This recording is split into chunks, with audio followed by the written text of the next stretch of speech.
Banking sector के मित्र, इन सबको मैं बधाई देता हूं, क्योंकि आज छुट्टी का दिन होने के बाद भी बैंक समेत सभी लोग इस कार्यक्रम को सफल बनाने के लिए जुटे हुए हैं।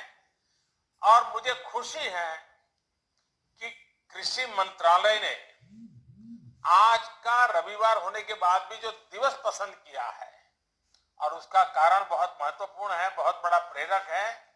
आज हल षष्ठी है। हम किसान भाई बहन बहुत भली तरह जानते हैं कि आज हल षष्ठी है, भगवान बलराम जी की जयंती है, और किसान भगवान बलराम को पूजता है, हल की पूजा करके ही अपने कारोबार को चलाता है। तो ऐसा एक पवित्र दिवस आज एक बहुत बड़ी योजना लेकर के आए हैं। मैं सभी देशवासियों को, विशेष तौर पर मेरे किसान भाइयों बहनों को हल छठ की और दाऊ जन्मोत्सव की बहुत बहुत शुभकामनाएं देता हूं। इस बेहतर पावन अवसर पर देश में कृषि से जुड़ी सुविधाएं तैयार करने के लिए 1 लाख करोड़ रुपए का विशेष फंड लॉन्च किया गया है। आज के पवित्र दिन पर लॉन्च किया गया है। इससे गांवों गांवों में बेहतर भंडारण, आधुनिक कोल्ड स्टोरेज की चेन तैयार करने में मदद मिलेगी, और गांव में रोजगार के अनेक अवसर तैयार होंगे। इसके साथ साथ 8.5 करोड़ किसान परिवारों के खाते में पलक झपकते, आपने देखा होगा, स्विच ऑन किया और पीएम किसान सम्मान निधि के 17,000 करोड़ रुपए सीधे सीधे 8.5 करोड़ किसानों के खाते में जमा हो गए।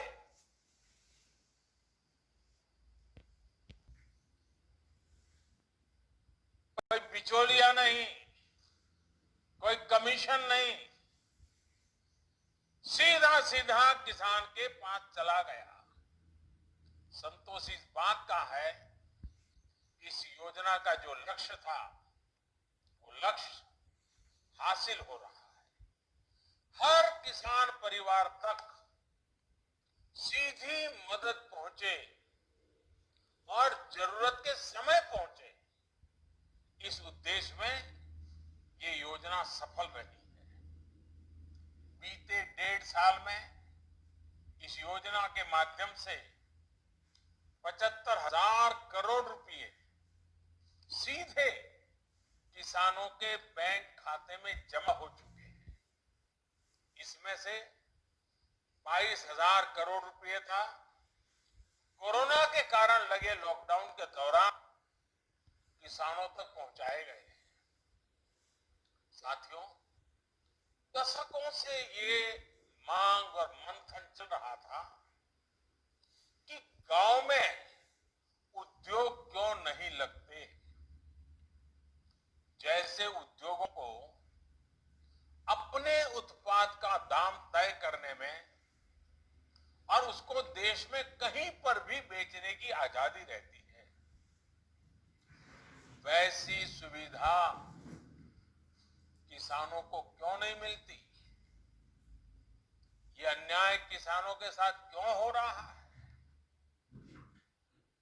अब ऐसा तो नहीं होता कि अगर साबुन का उद्योग किसी शहर में लगा है तो उसकी बिक्री सिर्फ उसी शहर में होगी। मोदी जी, आज आपने जो टैक्स रिफॉर्म की बात की है, जिसकी शुरुआत की है, दरअसल वो टैक्स रिफॉर्म नहीं है। हमें लगता था कि आप बहुत बड़ा बदलाव करने जा रहे हो, लेकिन हमारी घोर निराशा हो गई है। आज जो आपने किया है वो टैक्स रिफॉर्म बिल्कुल नहीं है।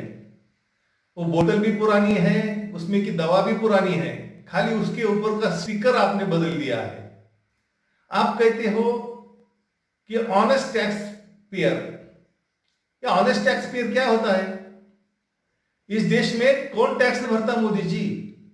आपको भली भांति मालूम है, एक भिखारी भी अपने बच्चों के लिए बिस्किट का पुड़ा लेता है तो उसके ऊपर 10 रुपए के बिस्किट के पुड़े ऊपर ₹1.80 यानी 18% जीएसटी भरता है।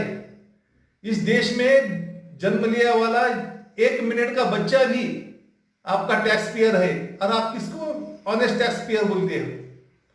हमारे देश के सभी लोग ऑनेस्ट है।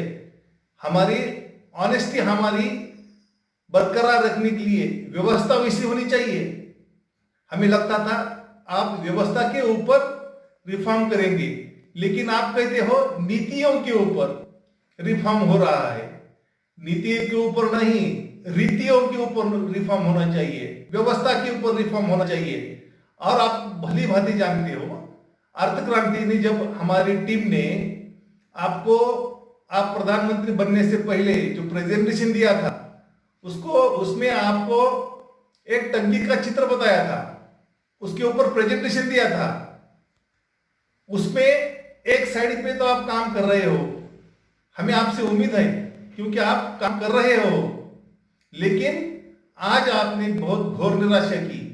लेकिन उसमें एक बात आपने कहा है, वो भी हमें उससे उम्मीद बरकरार रखने के लिए बहुत, आपने कहा ये कि आखिरी रिफॉर्म नहीं है, इसके आगे भी रिफॉर्म होते रहेंगे। इस वजह से हमें लगता है कि और आप आगे रिफॉर्म करेंगे, लेकिन आगे आप जब रिफॉर्म करेंगे तब अर्थ क्रांति का बैंक ट्रांजैक्शन टैक्स, ये ध्यान में रखिए मोदी जी, उसके सिवाय कोई विचार नहीं है। मोदी जी, आपको जब प्रेजेंटेशन दिया था उसमें इस टाकी का, इस बिल्डिंग का चित्र हमने बताया था। इसमें ये बाजू जो है वो टैक्स व्यवस्था है, कर व्यवस्था है, और ये बाजू जो है इसमें आप जो पैसा देते हो वो एक्सपेंडिचर साइड है, सरकार के खर्चे की। आपने रविवार को यानी हल षष्ठी को आपने एक उद्घाटन किया है, उसमें आपने कहा है कि 8.5 करोड़ किसानों के खाते में 17,000 करोड़ रुपए एक क्लिक में भेज दिए गए। हमें मालूम है, और आपने ये भी मालूम है, आपने कहा था कि ना कोई बिचौलिया है ना कमीशन है, सीधे डायरेक्ट अकाउंट में पैसे आ गए हैं। हमें बहुत अच्छा लगा, और हो गया भी है। ये लीकेजेस है ना, ये आपने खत्म बंद करना चालू कर दिया है, इससे ये करप्शन है वो खत्म हो रहा है। लेकिन हम भी चाहते हैं कि इस बाजू की ये लीकेजेस है ना, वो बंद होने चाहिए, और आप बंद करने की कोशिश कर रहे हो। लेकिन ये जो पाइप्स है यानी टैक्स जमा करने वाली व्यवस्था, ये इतनी फटी हुई है, पुरानी हो चुकी है कि उसमें रिपेयर करना भी नामुमकिन है, इसको बदलना ही पड़ेगा। आप जीएसटी से क्या किया? जीएसटी पे जब लाया था तभी मोटर बदल दिए। मोटर बदलने से क्या फायदा होगा? पानी तो काम कर रहा, ऊपर भेज रहा था, लेकिन आपने मोटर बदल दी। मोटर बदलने से क्या होगा? लीकेज तो चालू है। सही में तो ये पाइप है, वो पाइप बदलनी चाहिए, और वो पाइप एक ही होना, बैंक ट्रांजैक्शन टैक्स का एक ही टैक्स होना। हम भी चाहते हैं हमारे एक ट्रांजैक्शन से राज्य सरकार, केंद्र सरकार और लोकल बॉडीज, स्थानिक स्वराज संस्था, इनको एक ही क्लिक में एट ए टाइम हमें टैक्स मिलना चाहिए, देना चाहते हैं हम देना चाहते हैं वो टैक्स। ऐसे आप जैसे आपने कहा था, एक क्लिक में 8.5 करोड़ लोगों को, किसानों के खाते में 17,500 करोड़ रुपए दे दिए और योजना सफल हो गई है। वैसे ही जब 40 करोड़ लोग रोज के ट्रांजैक्शन में, हर ट्रांजैक्शन पे आपको 2%, हम बोलते हैं उदाहरण के तौर पे 2% जब टैक्स देने लगेंगे तो आपके पास कितना पैसा हो जाएगा? अभी जो दे रहे हो आप पैसे, उसमें से इसमें से ही दे रहे हो, एक बाकी ऊपर की टांके खाली है, इसमें से ही पानी दे रहे हो, पैसे दे रहे हो। आपने कहा था 1 लाख करोड़ रुपए अभी ग्रामीण क्षेत्र के विकास के लिए भेज रहे हैं। 1 लाख करोड़ से क्या होगा मोदी जी? ये पैसे बहुत लगने वाले हैं। तो ये टंकी आपको देना भी चाहते हो, लेकिन ये टंकी खाली है। ये टंकी अगर भरने की है तो ये पूरे लीकेजेस बंद करना चाहिए, यानी ये पाइप ही नया डालना चाहिए। वो है बैंक ट्रांजैक्शन टैक्स का एक ही पाइप, न कोई बिचौलिया न कोई कमीशन। उसमें क्या होगा, आपके वो टैक्स इंस्पेक्टर जो है, टैक्स कमिश्नर जो है, वो ही बिचौलिया बन चुके हैं। अकाउंटेंट, सीए लोग वही टैक्स बिचौलिया हो चुके हैं, उनको ही कमीशन देना पड़ता है।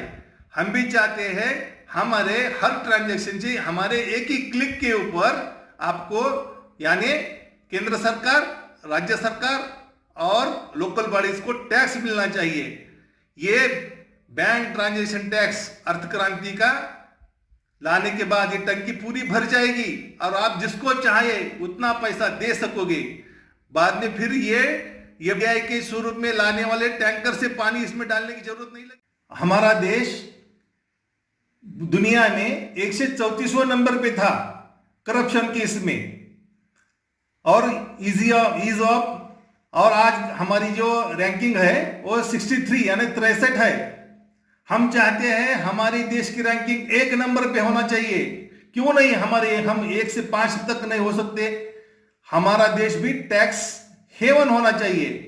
हमारे इसमें जो लोग लागत लगाएंगे, पैसा लगाएंगे, उनको आप जो जैसे कह रहे हो फियरलेस होना, बिल्कुल हर आदमी फियरलेस ही होना चाहिए। मोदी जी, आपने कहा अभी आज हम 1 लाख करोड़ रुपए ग्रामीण क्षेत्र के विकास के लिए भेज रहे हैं, किसानों के रिलेटेड। उसमें बड़े वेयरहाउस होंगे, उसमें बड़े कोल्ड स्टोरेज होंगे। हमारे जैसा कोई आदमी कोल्ड स्टोरेज चालू करना चाहता है या वेयरहाउस चालू करना पड़ता है, करना चाहता है, उसको हम समझो 1 करोड़ रुपए लगने वाले हैं। हम 1 करोड़ की लागत लगा के एक कोल्ड स्टोरेज या कोई हम वेयरहाउस बना रहे हैं, तो हमें आज हमारा कोल्ड स्टोरेज का बिजनेस, व्यवसाय शुरू होने के पहले ही 18% जीएसटी देना पड़ता है। उसका शेड बनाना है, उसका शेड परचेस करना है, उसकी मशीनरी लाना है, हर इसके ऊपर 12% से 18% तक जीएसटी है। हम हमारा कारोबार, हमारा व्यवसाय शुरू करने के पहले ही सरकार को हम 1 करोड़ में से कम बोल तो 12 लाख रुपए तो हम हमारा व्यवसाय शुरू करने के पहले गवर्नमेंट को देना पड़ता है। फिर हमारा व्यवसाय कैसा आगे बढ़ेगा, हम कैसे काम करना पड़ेंगे। और आपने कहा है कि बैंक पैसा देगी। बैंक किसको पैसा देती है? बैंक बोलते हैं आपकी क्रेडिट हिस्ट्री बताओ, और जो जिसकी क्रेडिट हिस्ट्री अच्छी है उसको ही बैंक पैसे देते हैं। हमारे जैसे बहुत से लोगों की अभी बैंक में क्रेडिट हिस्ट्री बनी नहीं है, तो हम कैसे व्यवसाय चालू करेंगे, कैसा उद्योग चालू करेंगे। और दूसरी बात, जिसके कोई पहले उद्योग है, व्यवसाय है, उसके ऊपर बैंक क्या करती है, उनके अगर अकाउंट जो है बैंक में से कर्जा लिए वाले वो नियमित है तो उनसे और कर्जा देती है। यानी कि उनके व्यवसाय, उनके उद्योग जिसके अच्छे चल रहे हैं उनको बैंक और पैसा देती है, लेकिन जिसके उद्योग डूब रहे हैं, व्यवसाय घाटे में है, उसको सही में पैसे की जरूरत होती है अपना व्यवसाय, अपना उद्योग बढ़ाने के लिए, अच्छा करने के लिए, लेकिन उसको बैंक पैसा नहीं देती। फिर वो बैंक का अकाउंट जो है उसका एनपी में जाता है। एक बार एनपी में गया तो बैंक तो उसके लिए हमेशा के लिए बंद हो जाती है। तो कैसा काम करेगा, कारोबार करेगा। हमारा व्यवसाय शुरू करने के पहले ही हम 12%, 18% जीएसटी देते हुए तो कैसे हम उभर पाएंगे। मोदी जी, आप बहुत भली भांति जानते हो कि वो व्यवसाय करना भारत में कितना मुश्किल है। आप टैक्स रिफॉर्म कर रहे हो तो बैंक ट्रांजैक्शन टैक्स, यही टैक्स अगर हम 2% भरते थे, 2% भरते थे, तो 1 करोड़ के ऊपर हमें 2 लाख रुपए भरना पड़ता था। हमारे 10 लाख रुपए आज बच जाते थे मोदी जी, जो हम काम करने में, व्यवसाय करने में हमारे काम को आते थे। लेकिन आज ऐसा नहीं होता, इसलिए बैंक पैसा देती नहीं है, और कोई युवा जो है जो कुछ करना चाहता है तो वो धारिष्ट नहीं करता, धैर्य नहीं करता कि मैं कुछ करना चाहूं। वो खाली नौकरियां ढूंढता रहता है और नौकरियां ढूंढने वाले की फौज ही हमारे पास बन चुकी है। आज तो इस जगह के 13 करोड़ 14 करोड़ लोग, युवा लोग आज बेकारी में घूम रहे हैं। तो इसके वास्ते आपको कुछ करना है तो टैक्स रिफॉर्म करना है तो बैंक ट्रांजेक्शन टैक्स अर्थक्रांति का, इसके ऊपर आपको बहुत सोचना पड़ेगा, करना ही पड़ेगा। धन्यवाद मोदी जी। जय हिंद।